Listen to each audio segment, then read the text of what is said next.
ठीक है, तो करते हैं क्लास स्टार्ट। जो कल हमारा इंटरनल रिकंस्ट्रक्शन हुआ था, उसकी जो जनरल एंट्रीज हम करेंगे, वो सारी जनरल एंट्रीज को हम कई मेथड्स, जैसे अलग अलग मेथड हैं, उनके अंदर कितनी कितनी हमारी जनरल एंट्रीज होंगी, उनको हम डिवाइड करते हैं।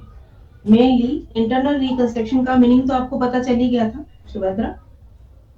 नो मैम, शुरू से मैं देख भी नहीं पाई थी और ओके ओके, कोई बात प्रॉपरली। नहीं, मैं थोड़ा सा उसे कवर अप करते हुए चलती हूँ। इंटरनल रिकंस्ट्रक्शन का मतलब होता है जब हमारी कंपनी की स्थिति ऐसी आ जाए कि हमारी लायबिलिटीज ज्यादा हो जाए, कंपनी की स्थिति अच्छी है नहीं, रियल में उसकी कंपनी की जो हमारी नेट वर्थ है वो कम आ रही है, कैपिटल ज्यादा शो हो रही है, लायबिलिटीज भी ज्यादा शो हो रही है, उसके मुकाबले में हमारी एसेट्स की जो वैल्यू है, करंट वैल्यू है, रियल वैल्यू है, वो कम है। तो ऐसे में हम क्या करते हैं, कंपनी सही स्थिति में होती नहीं है, उसके बहुत सारे लॉसेस अक्यूमुलेट हो जाते हैं। लॉसेस एक्यूमुलेट होने का मतलब ये होता है कि बहुत सारे लॉसेस हमारे इकट्ठे हो गए हैं, उन्हें हम राइट ऑफ नहीं कर पा रहे हैं, यानी हमारे प्रॉफिट बहुत अच्छे नहीं है, हमारे पास वर्किंग कैपिटल भी कम है। तो ऐसे में हमें क्या करना पड़ता है, कंपनी अगर इसी तरीके से हम कंपनी को चलाते रहे तो क्या होगा, बहुत ही बैड वाली कंडीशन आ जाएगी, हमारे शेयर्स की वैल्यू खत्म हो जाएगी, कंपनी की गुडविल खत्म, तो और बहुत सारी जैसे प्रॉब्लम, बिजनेस में सारा नुकसान, और कंपनी ऐसी स्थिति में आ जाएगी कि हम उसे क्या करें, बंद करने वाली पोजीशन पर लेकर आ जाए। तो ऐसी स्थिति में हम क्या करते हैं, उसे थोड़ा सा एक तरीके से कोशिश की जाती है कि उसका प्रॉफिट जो है वो बढ़े, उसकी गुडविल अच्छी हो। तो उसके लिए हम एक तरीके से जैसे रिवाइव करते हैं ना कोई चीज को, फिर से सेटिंग करते हैं। जैसे अगर हम सिंपल सा, हमारी पढ़ाई नहीं हो रही, हमें एक अच्छी सी तैयारी करनी, एक अच्छा सा टाइम टेबल हमने बनाया था, शुरुआत से लेकर चले थे, बट किन्हीं वजह से क्या हो गया, वो सब शेड्यूल हमारा गड़बड़ा गया है, अब हमारे पास टाइम कम बचा है, अब हम गिव अप करने वाले हैं, हमें लगता है कि अब तो हमारी पढ़ाई होगी नहीं, टाइम टेबल गड़बड़ हो गया, ये हो गया वो हो गया, मतलब हम होपलेस भी हो रहे हैं, हमारी वाकई में हमारी पढ़ाई भी नहीं हो पा रही है, नोट्स भी तैयार नहीं है, टाइम भी कम है। तो ये बहुत सारी ऐसी चीजें जब आ जाती हैं, तो हम क्या करते हैं, थोड़ा सा अच्छे से सोचते हैं, और सोचने के बाद हम एक तरीके से रिवाइव करने की, अपनी तैयारी को रिवाइव करने की कोशिश करते हैं। हम क्या करते हैं, पूरा शेड्यूल जो है हमारा उसे चेंज करते हैं। ठीक है, एक कोशिश जिसमें हम क्या करते हैं, शेड्यूल को चेंज करते हैं। शेड्यूल को चेंज करने में हम क्या करेंगे, हमारे जो वर्क, जो पढ़ने के स्टडी आवर्स हैं, उन्हें बढ़ाएंगे, है ना, स्टडी आवर्स को हम थोड़ा कोशिश करेंगे तो से कट करके, जो हमारा लॉसेज हो गया है, जो टाइम हमारा कम बचा है, वो अब हमें क्या मिले, कहीं ना कहीं से वो थोड़ा ज्यादा मिले। स्ट्रेटेजी को चेंज करेंगे, बुक्स अब हम क्या करेंगे, सिलेक्टेड बुक्स पढ़ेंगे, डिटेल नोट्स ना पढ़कर, थोड़े से जैसे जो बिल्कुल शॉर्ट वाले नोट्स होते हैं ना, जी बिल्कुल एकदम शॉर्ट में करके दिया होता है, वो पढ़ेंगे, यानी कि टाइम के अकॉर्डिंग। जब हम ये सारा काम दोबारा कर रहे हैं, तो एक तरीके से हम क्या कर रहे हैं, पूरे स्ट्रक्चर में, हमारे जो टाइम टेबल का स्ट्रक्चर है, पढ़ाई का स्ट्रक्चर है, स्ट्रेटेजी जो है, उसमें हम चेंज लेकर आ रहे हैं। ऐसा ही हम कंपनी के साथ करते हैं, जब कंपनी की हालत ऐसी बैड वाली आ जाए, लॉसेस ज्यादा हो जाए, उसको सरवाइव करना मुश्किल हो रहा है, तो हम क्या करते हैं, एक तरीके से उसे सारा, जैसे नेगेटिव नेगेटिव चीजें हटा दें, फालतू की चीजें हटा दें, जो गैर जरूरी चीजें हैं, उन्हें हटा देते हैं। तो ऐसे में फिर हम क्या करते हैं, उसे पूरा एक तरीके से उसके स्ट्रक्चर में चेंज लेकर आते हैं। जो उसके स्ट्रक्चर में जब चेंज हम लेकर आते हैं, कंपनी के कैपिटल स्ट्रक्चर में जब चेंज लेकर आते हैं, तो उसे हम इंटरनल रिकंस्ट्रक्शन कहते हैं। सुभद्रा, क्लियर हुआ बेटा? Yes ma'am. हाँ, तो मेनली क्या हुआ, इंटरनल मतलब अंदरूनी, स्ट्रक्चर मतलब जो पूरा ढांचा है, कैपिटल यानी कि जिसमें हम सोर्स ऑफ फाइनेंस का, हमारे जो भी सोर्सेज हैं, उन सभी को हम क्या करते हैं, बहुत एक चेंज लेकर आते हैं उसमें। जब हम चेंज लेकर आते हैं कि गुड चेंज लेकर आए, उससे क्या होता है कि हमारी एक तरीके से कंपनी रिवाइव हो जाती है। अब उसे क्या है, अच्छे से प्रॉफिट भी होने स्टार्ट होंगे, उसकी बैलेंस शीट भी अच्छी दिखाई देगी, और उसकी जो गुडविल एक तरीके से डाउनवर्ड जा रही है, वो भी अब धीरे धीरे क्या होगी, बढ़ना स्टार्ट हो जाएगी। तो इंटरनल रिकंस्ट्रक्शन मेनली किया ही इसीलिए जाता है। 2000 इसका एग्जांपल है एक, 2013 में एयरटेल ने अपना इंटरनल रिकंस्ट्रक्शन किया था। इसने एयरटेल ने, एयरटेल की हालत बहुत गड़बड़ हो गई थी। वजह कई रह सकती हैं, जैसे इसके पहले जो चार्ज थे, रिचार्ज वाले प्लान थे, वो ओनो से ज्यादा थे ना। Yes ma'am. तो ओवरऑल यानी वजह इसका, यानी कि नेटवर्क तो अच्छा था, बट ओरो ने जैसे जियो ने क्या किया, फ्री प्लान्स, फ्री रिचार्ज लेकर आ गए थे। तो इस वजह से जब हमारे कॉम्पिटिटर अच्छी स्ट्रेटेजी लेकर आते हैं, तो जो प्रेजेंट कंपनी है जो चल रही है उसको बड़ा नुकसान होता है। तो कई सारी वजह थी जिनकी वजह से एयरटेल को क्या हो रहा था, नुकसान हो रहा था, उसकी कंडीशन खराब हो रही थी। तो 2013 में एयरटेल ने अपने अपना इंटरनल रिकंस्ट्रक्शन किया था। उसके बाद से एयरटेल अब वापस अपनी उसी सिचुएशन पे पहुंच गई है, अच्छे वाले मुकाम पर, फिर से वैसे ही अपना बिजनेस वो रन कर रही है।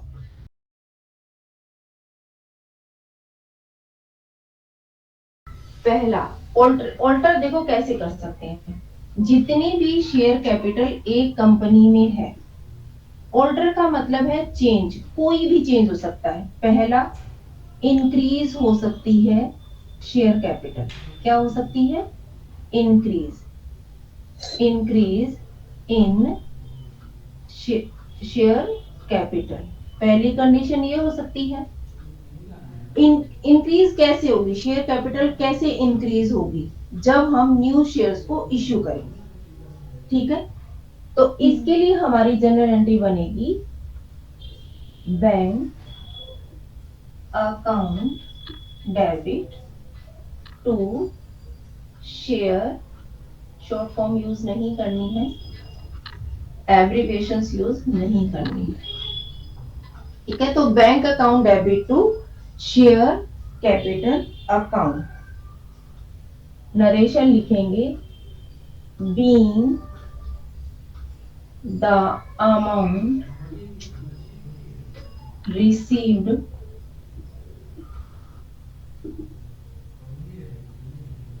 on shares issued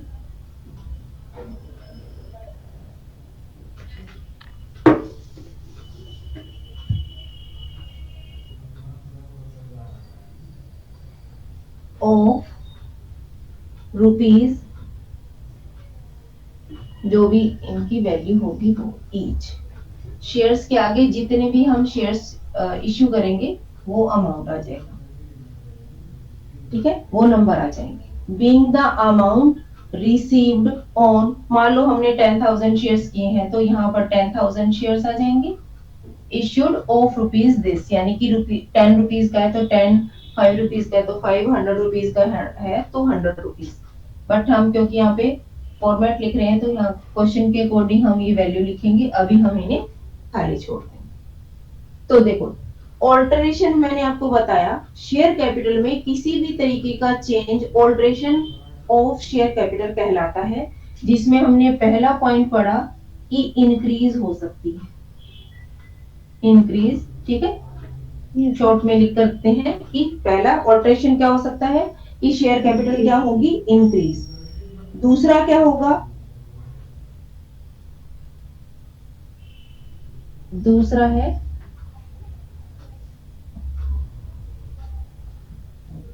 हेडिंग, अगर हम यहाँ पर डालें तो यहाँ लिख देंगे new issue of new shares, heading ये डाल लेते हैं यहाँ पर, इश्यू ऑफ शेयर्स, बस ये हेडिंग डालना। सेकंड में ये डालना कंसोलिडेशन ऑफ शेयर्स, शेयर्स, दूसरी हेडिंग ये। अब देखो, कंसोलिडेशन का मतलब क्या होता है, जैसे छोटे छोटे टुकड़ों में हमारे कई शेयर्स हैं, इनको इतने सारे नंबर ऑफ शेयर्स, जैसे 10 रुपीज का एक ये है, एक ये है, एक ये है, और एक ये और एक ये, ठीक है ना। ये 5 शेयर है 10 रुपीज की। अगर हम 50 रुपीज का एक शेयर बना दें तो शेयर कैपिटल तो हमारी सेम रहेगी, बट हमने क्या कर दिया, कॉन्सोलिडेट कर दिया इन सभी शेयर्स को, यानी छोटे छोटे टुकड़ों को कंबाइंड करके, कॉन्सोलिडेट करके क्या कर दिया, एक वैल्यू दे दी। क्लियर हो गया। तो सेकंड हमारा जो चेंज आ रहा है वो किस वजह से आ रहा है, कॉन्सोलिडेशन की वजह से आ रहा है। सेकंड क्या रहा हमारा चेंज, कॉन्सोलिडेशन। अब कॉन्सोलिडेशन जैसे कैसे, 10-10 रुपए के शेयर्स थे, अब हमने क्या कर दिया, उन्हें 100 रुपीज का शेयर बना दिया, ठीक। तो इसके लिए कैपिटल मतलब जो आपकी जनरल एंट्री है वो सेम, मतलब इस तरीके से रहेगी।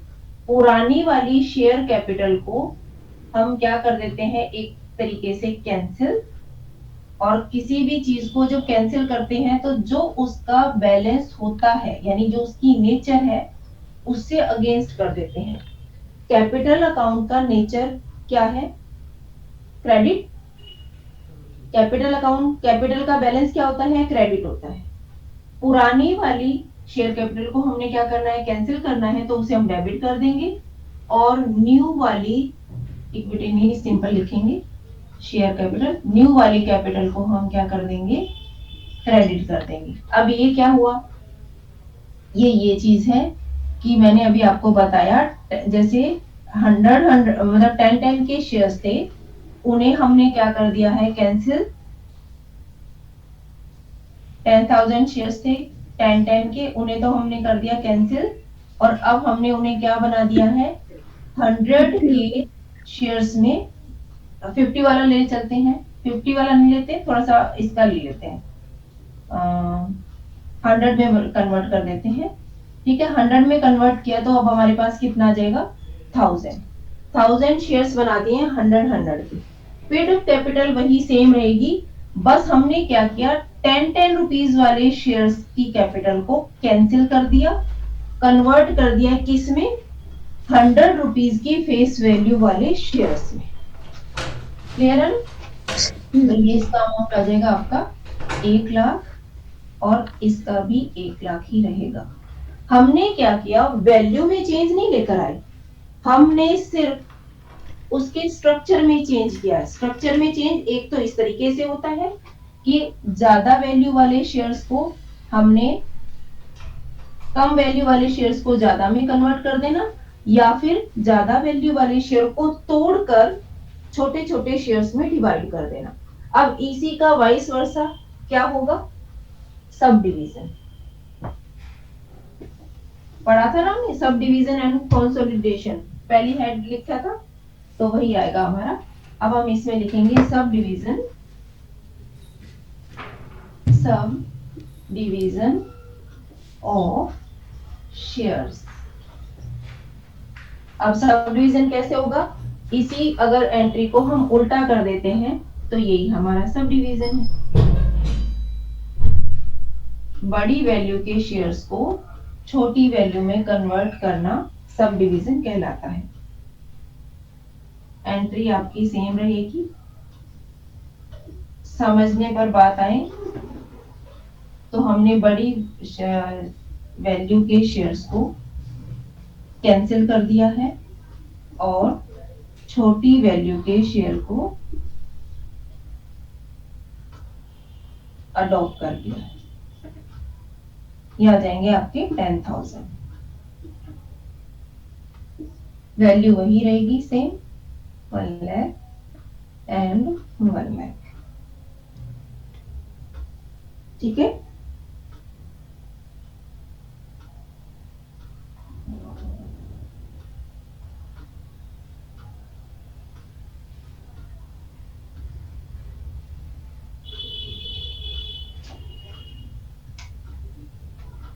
लिख लिया, चलिए आगे। हाँ, ये एक पार्ट था। ऑल्ट्रेशन में जो हमने 2 पार्ट पढ़े थे ना, एक पार्ट ये था सब डिवीजन एंड कंसोलिडेशन, और सेकंड पार्ट क्या था, शेयर्स को स्टॉक में कन्वर्ट करना, और कन्वर्जन ऑफ शेयर्स इनटू हाँ स्टॉक्स। शेयर्स को स्टॉक में कन्वर्ट करना, और या फिर स्टॉक को शेयर्स में कन्वर्ट करना। तो अब हमारी फोर्थ वाली जो ऑल्ट्रेशन का यानी जो टाइप है वो ये है conversion conversion of shares into stock. Shares को स्टॉक में कन्वर्ट कर रहे हैं, ठीक है। तो शेयर कैपिटल हमारी कैंसिल हो रही है। जब भी चीज कोई कैंसिल होती है तो उसके नेचर के अगेंस्ट वाली साइड में उसे ले आओ। क्रेडिट बैलेंस होता है, हमने उसे डेबिट में कर दिया, यानी कि कैपिटल कैंसिल हो गई।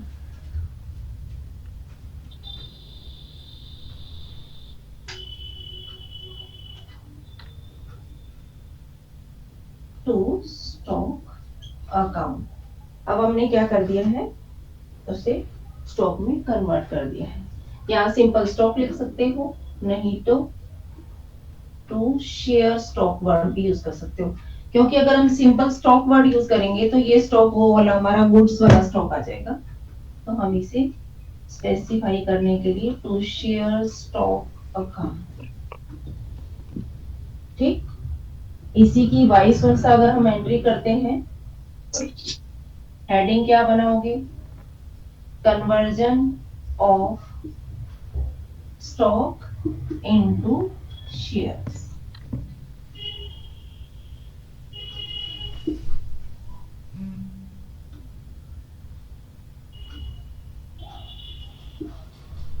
रिवर्स एंट्री हो जाएगी, share stock account debit to share capital account, ठीक है। ऑल्ट्रेशन इन शेयर कैपिटल में हम 5 तरीके की जनरल एंट्रीज पॉसिबल होती हैं, 5 कंडीशंस पॉसिबल होती हैं।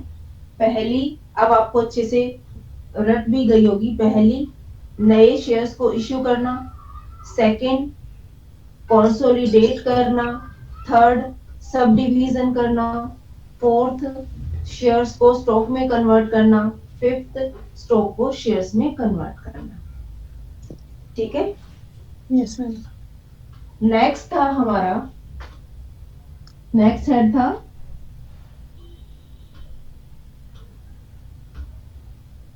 Variation of share capital.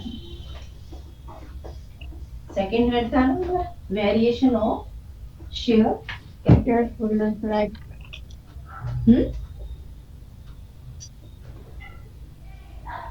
Variation of share